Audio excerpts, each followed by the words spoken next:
देखिए कक्षा 9 का गणित है ना। और चैप्टर है आपका एक। एक में है आपको संख्या पद्धति, ठीक है। तो इस चैप्टर में हम सबसे पहले संख्या पद्धति में जानेंगे क्या क्या दिया है आपको। आपको इसमें दिया है प्राकृत संख्या, ठीक है। उसके बाद है पूर्ण संख्या, पूर्णांक, परिमेय, अपरिमेय, ये सभी चीज दिया है। तो इसको पहले हम बताएंगे कि प्राकृत संख्या किसे कहते हैं, परिमेय संख्या किसे कहते हैं, अपरिमेय किसे कहते हैं, और पूर्णांक किसे कहते हैं, और पूर्ण संख्या किसे कहते हैं। ये सब बताने के बाद आपको हम साथ में प्रश्नावली 1.1 का सभी प्रश्नों का हल करेंगे, ठीक है। तो सबसे पहले हम बात करते हैं प्राकृतिक संख्या की, ठीक है। तो प्राकृतिक संख्या को देखिए इंग्लिश में नेचुरल नंबर बोलते हैं। क्या बोलते हैं? Natural number. तो ऐसी संख्याएं जो वस्तुओं के गिनने के काम आती है उन्हें प्राकृतिक संख्या कहते हैं, ठीक है। जैसे 1, 2, 3, 4, 5, 6, 7, ये सब क्या है? प्राकृतिक संख्या है। ये 1 से शुरू होता है और ये अनंत तक बढ़ता जाता है। ये बढ़ता चला जाएगा अनंत तक, ठीक है। समझ में आ रहा? अब देखिए, अब हम बात करते हैं पूर्ण संख्या के।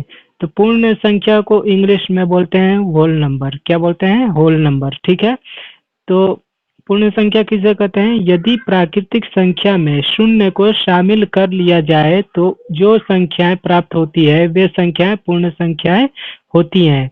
इसका कहने का मतलब ये है कि प्राकृतिक संख्या जो है 1, 2, 3, 4, 5 ये अनंत तक है, ठीक है। और इसी प्राकृतिक संख्या में अगर हम 0 को शामिल कर लें तो ये क्या हो जाएगा? ये सभी संख्याएं पूर्ण संख्याएं हो जाएगा, ठीक है। समझ में आ रहा? अब बात करते हैं पूर्णांक के। तो देखिए पूर्णांक किसे कहते हैं? पूर्णांक को हम इंग्लिश में बोलते हैं इंटीजर्स नंबर। क्या बोलते हैं? Integers number. तो पूर्णांक किसे कहते हैं? पूर्णांक संख्या प्राकृतिक संख्या शून्य तथा ऋणात्मक संख्याओं के समूह को ही पूर्णांक संख्याएं कहते हैं, ठीक है। क्या बोल रहा है? प्राकृतिक संख्या, यानी कि 1, 2, 3, 4, 5 ये सब क्या है? प्राकृतिक संख्या है। और इसी के साथ में शून्य को भी शामिल कर लिया तो 0, 1, 2, 3, 4, 5 ये क्या हो गया? पूर्ण संख्या भी हो गया इसमें, ठीक है। और इसी शून्य से पहले -1, -2, -3 इसी तरह डॉट डॉट डॉट अनंत तक, ठीक है। ये माइनस वाला संख्या को भी शामिल कर लिया तो इसे हम क्या बोलेंगे? इसे हम पूर्णांक बोलेंगे। पूर्णांक इसमें देखिए क्या क्या है? ऋणात्मक संख्या भी है, माइनस वाला जो संख्या है इसे ऋणात्मक बोलते हैं। तो इसमें ऋणात्मक संख्या भी आएगा और इसमें पूर्ण संख्या भी आएगा और इसमें प्राकृतिक संख्याएं भी आएगा। तो इसे इन सभी संख्याओं को क्या बोलेंगे? पूर्णांक बोलेंगे। इन सभी संख्याओं को हम पूर्णांक बोलेंगे। जैसे कि -3, -2, -1, 0, 1, 2, 3, 4, 5 ये आगे की ओर बढ़ता चला जाएगा अनंत तक। और इधर माइनस वाला जो है संख्या ये भी अनंत तक बढ़ता चला जाएगा। तो इसे हम पूर्णांक बोलते हैं, ठीक है। अब देखिए परिमेय संख्या समझिए। परिमेय संख्याएं को हम बोलते हैं इंग्लिश में रेशनल नंबर, ठीक है। रेशनल नंबर बोलते हैं इसको इंग्लिश में। तो ऐसी संख्याएं जो p/q के रूप में होती है, जहां p और q पूर्णांक संख्याएं हैं और q बराबर नहीं है 0 के, ठीक है। यानी कि q का मान 0 नहीं होना चाहिए, ठीक है। इसको ऐसे भी आप समझ लीजिए कि ऐसी संख्याएं जो भिन्न के रूप में होती है ना। जैसे कि 5/7, 8/9, 4/7, 0/7, 2/3 आदि, ठीक है। तो ऐसी संख्याएं जो भिन्न के रूप में होती है तो उसे हम क्या बोलेंगे? परिमेय संख्या बोलेंगे, है ना। लेकिन यहाँ पे आपको याद रखना होगा कि यहाँ पे देखिए जो हर है, हर हर 0 नहीं होना चाहिए, ठीक है।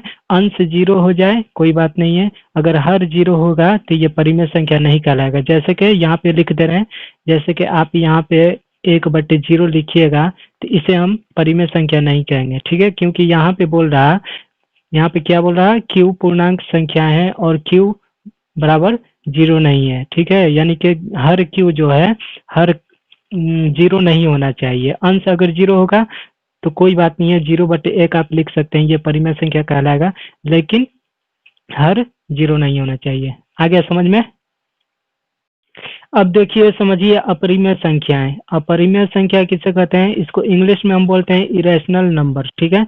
तो अपरिमेय संख्या को हम परिमेय संख्याओं को छोड़कर जितनी भी संख्या होती है, ठीक है। अपरिमेय संख्या किसे कहते हैं? परिमेय संख्याओं को छोड़कर जितनी भी संख्या होती है अपरिमेय संख्या होती है। जैसे कि आपको हम समझाए थे कि परिमेय संख्या किसे कहते हैं? जो भिन्न रूप में हो उसे हम परिमेय संख्या कहते हैं। जैसे कि 5/7, 5/7, उसके बाद 8/9, इसी तरह आगे, ठीक है। ये सब क्या है? भिन्न रूप में है, तो इसे हम क्या बोलेंगे? परिमेय संख्या बोलेंगे। लेकिन यहाँ पे क्या बोल रहा है? अपरिमेय संख्या है कि परिमेय संख्याओं को छोड़कर जितनी भी संख्याएं होती हैं अपरिमेय संख्या होती हैं, ठीक है। तो देखिए यहाँ पे जैसे मैं आपको बताए हैं, √2, √3, -√2, फिर ये हो गया माइनस का √3, यहाँ पे माइनस का चिन्ह यहाँ पे होगा, उसके बाद 7। ये सभी संख्या क्या है? ये अपरिमेय संख्या है, ठीक है। अब देखिए ये √2 जो है इसको आप चाहिएगा भिन्न रूप में लिखने के लिए तो ये नहीं लिखाएगा, ये 1/2 ऐसे लिखिएगा तो ये गलत हो जाएगा, ठीक है, क्योंकि ये रूट में है ना। इसको भिन्न रूप में आप नहीं लिख सकते हैं, तो इसे हम क्या बोलेंगे? अपरिमेय संख्या बोलेंगे। समझ में आ गया? अब चलिए क्वेश्चन आंसर कर। अब देखिए प्रश्नावली 1.1 में आपको दिया है, प्रश्न संख्या 1 है, बोल रहा क्या शून्य एक परिमेय संख्या है? तो यहाँ पर हम लिख लेंगे सबसे पहले, हाँ शून्य एक परिमेय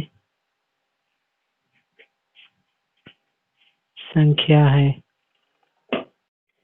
बोल रहा क्या इसे आप P/Q के रूप में लिख सकते हैं? तो इसे हम P/Q के रूप में लिख सकते हैं। कैसे लिखेंगे? देखिए 0/1, P/Q क्या है? ये भिन्न रूप में है ना, यानी कि बट्टा में है। तो 0/1, 0/2, फिर 0/3, इसी तरह आगे भी हम लिख सकते हैं, यानी P/Q के रूप में ऐसे लिख सकते हैं। लेकिन आपको यहाँ पे याद रखना होगा कि Q जो है, यहाँ पे हर Q है, इसका जो ये Q जो है 0 नहीं होना चाहिए, ठीक है। Q 0 नहीं होना चाहिए, यानी कि हर जो है ये 0 नहीं होना चाहिए। 0/1, 0/2, 0/3 ऐसे लिखेंगे, है ना। अब देखिए प्रश्न संख्या 2 में आपको बोल रहा है 3 और 4 के बीच में 6 परिमेय संख्याएं ज्ञात कीजिए, ठीक है। तो चलिए इसको भी हम बना लेते हैं यहाँ पे। तो देखिए यहाँ पे 3 है तो 3 का 3 लिख लीजिए, ठीक है। उसके बाद करना क्या है? यहाँ पे 3 और 4 को जोड़ लेना है, ठीक है। 3 और 4 को जोड़ेंगे तो हो जाएगा 7। 7 आ रहा जोड़ने पे, तो 7 को हम क्या करेंगे? हर बना लेंगे, हर 7 कर लेंगे, ठीक है। अब देखिए 6 परिमेय संख्या ज्ञात करने के लिए बोल रहा है, तो 6 में 1 जोड़ लीजिए तो हो जाएगा कितना? 7। अब ये 3 को उठाइए यहाँ पे रख दीजिए, यहाँ पे गुना कर दीजिए 7 में, ठीक है। उसी तरह यहाँ पे 4 है तो 4 का 4 लिख लीजिए। फिर इसको हम क्या करेंगे? हर को 7 बना लेंगे इसका भी। उसके बाद 6 है तो 6 एक 7 हो जाएगा, फिर 4 को इधर, 4 गुने 7, ये हो गया, ठीक है। अब देखिए 3 को 7 में गुना कीजिए तो 21/7, इसको गुना कीजिए तो ये हो जाएगा 7 चौके 28/7। तो 21/7 और 28/7 के बीच में के बीच में 6 परिमेय संख्या, 6 परिमेय संख्या ज्ञात करना है हमें, ठीक है। तो देखिए 21/7 है तो 21/7 के बाद क्या आएगा? 22, 22/7, इसको लिख लेंगे। फिर 22 के बाद आएगा 23/7, 23 के बाद आएगा 24/7, 24 के बाद 25/7, 25 के बाद 26/7, कितना हुआ? 1 2 3 4 5, 26 के बाद हो जाएगा आपको 27/7। 1 2 3 4 5 6, 6 परिमेय संख्या हो गया आपका ये हो गया आपका आंसर। अब देखिए प्रश्न संख्या 3 में आपको बोल रहा है 3/5 और 4/5 के बीच 5 परिमेय संख्या ज्ञात कीजिए, ठीक है। तो यहाँ पे देखिए 3/5 है तो 3/5 यहाँ पे लिख लीजिए 3/5, ठीक है। देखिए यहाँ पे पहले समझ लीजिए, कोई भी संख्या है उसके बीच के जितना परिमेय संख्या पूछे, ठीक है, तो उसमें सबसे पहले हम क्या करेंगे? जैसे कि ये 5 परिमेय संख्याएं ज्ञात करने के लिए बोल रहा, तो सबसे पहले क्या करेंगे? 5 में 1 हम ऐड कर लेंगे, ठीक है। तो यहाँ पे 3/5 का 3/5 लिखनी है, 5 में 1 ऐड करेंगे यानी जोड़ेंगे तो हो जाएगा आपको 6। ठीक है, अब देखिए ये भिन्न रूप में है, ये 6 है, 5 में 1 जोड़े तो 6 आया, तो इसको भी भिन्न रूप में लिख लेंगे, 6/6 इसको कर लेंगे। उसके बाद यहाँ पे गुना का चिन्ह दे देंगे। अब देखिए 4/5 है ये, तो 4/5 लिख लीजिए। इसमें भी वैसे ही इसमें 1 जोड़ लेंगे 5 में तो हो जाएगा 6, यानी कि 6/6 इसको भी लिख लेंगे। ठीक है, अब देखिए 3 को 6 में गुना कीजिए तो 3 छक्का 18, 5 को 6 में 5 छक्का 30, 18/30। अब 4 को 6 में गुना कीजिए, 4 छक्का हो जाएगा आपको 24, 5 को 6 में गुना कीजिए, 5 छक्का 30। ठीक है, तो 18/30 और 24/30 के बीच 5 परिमेय संख्या, 5 परिमेय संख्याएं अब हमें ज्ञात करना है। ठीक है, तो देखिए 18 के बाद क्या आएगा, 19 आएगा, तो 19 लिख लीजिए, 19/30। उसी तरह 19 के बाद 20/30, फिर 20 के बाद 21 बट्टे में आपको हो जाएगा 30, फिर हो जाएगा आपको 22/30, 22 के बाद 23/30। देखिए 18/30 और 24/30 के बीच 5 परिमेय संख्या आपको लिखना था, यानी कि 24 से 1 कम। ठीक है ना, तो 18/30 का यहाँ पर हम लिखे हैं 18 से 1 ज्यादा, 19/30, 20/30, 21/30, 22/30 और 23 सॉरी, हाँ ठीक है 23/30 है।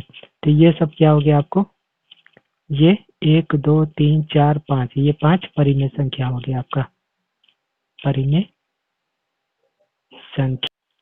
अब देखिए प्रश्न संख्या 4 में आपको बोल रहा, नीचे दिए गए कथन सत्य हैं या असत्य, कारण के साथ उत्तर दीजिए। ठीक है, तो देखिए एक में यहाँ पे आपको बोल रहा, प्रत्येक प्राकृत संख्या एक पूर्ण संख्या होती है। तो जैसा कि हम आपको प्राकृत संख्या बताए थे कि 1 से शुरू होकर अनंत तक बढ़ता चला जाए, 1 2 3 4 5, इसी तरह ये आगे की ओर बढ़ता चला जाएगा अनंत तक। ठीक है, तो इसे हम प्राकृत संख्या कहते हैं। अगर इसमें हम शून्य को शामिल कर लें, इसी प्राकृत संख्या में शून्य को पहले शामिल कर लें, तो ये क्या हो जाएगा, पूर्ण संख्या हो जाएगा। तो यहाँ पे बोल रहा आपको प्रत्येक प्राकृत संख्या एक पूर्ण संख्या होती है। तो हम यहाँ पे देख रहे हैं पूर्ण संख्या में कि प्राकृत संख्या है। ठीक है, इसमें सभी प्राकृत संख्या आ जा रहा है, 1 2 3 4 5, ये सब पूर्ण संख्या में प्राकृत संख्या आ रहा है। तो यहाँ पे हम लिखेंगे, इसका उत्तर हम लिखेंगे सत्य। क्या लिखेंगे, सत्य लिखेंगे। ठीक है, अब बोल रहा है यहाँ पे, क्या बोल रहा है यहाँ पे, कारण सहित बताइए, यानी कि कारण के साथ उत्तर दीजिए बोल रहा है। तो इसका कारण भी लिखना है, तो इसका कारण लिखेंगे क्योंकि पूर्ण संख्याओं में सभी प्राकृत संख्याएं होती है। ठीक है, अब देखिए 2 में यहाँ पे बोल रहा प्रत्येक पूर्णांक एक पूर्ण संख्या होती है। ठीक है, तो चलिए इसको भी समझते हैं।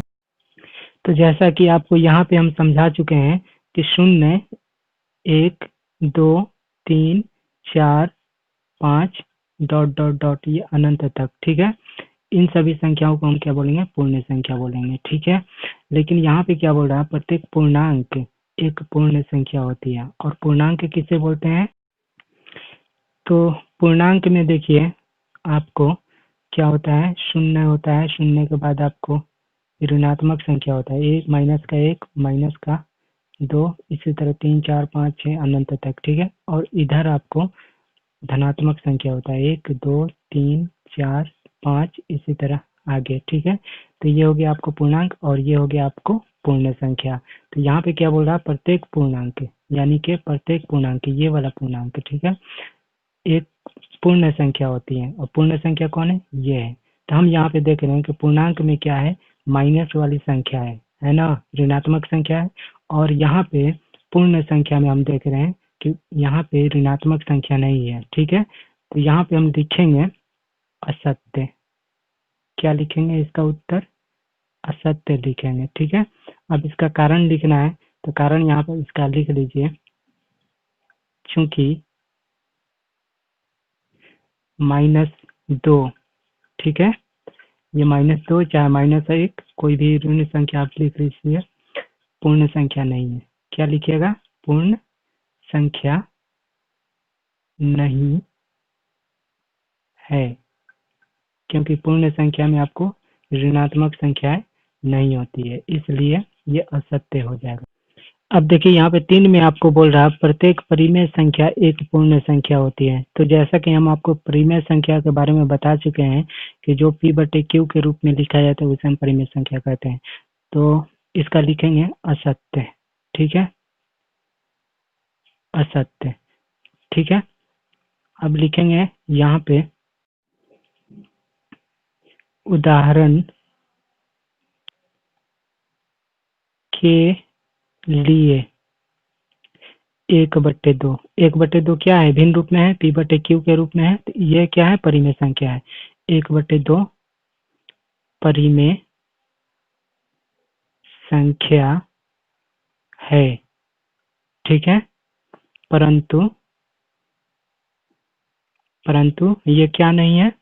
पूर्ण संख्या नहीं है, ठीक है। ये भिन्न रूप में है और पूर्ण संख्या जो है आपका 0, 1, 2, 3, 4, 5 ये सब क्या है? ये भिन्न रूप में नहीं है। तो 1/2 क्या होगा? परिमेय संख्या है, लेकिन ये पूर्ण संख्या नहीं है, पूर्ण संख्या नहीं है,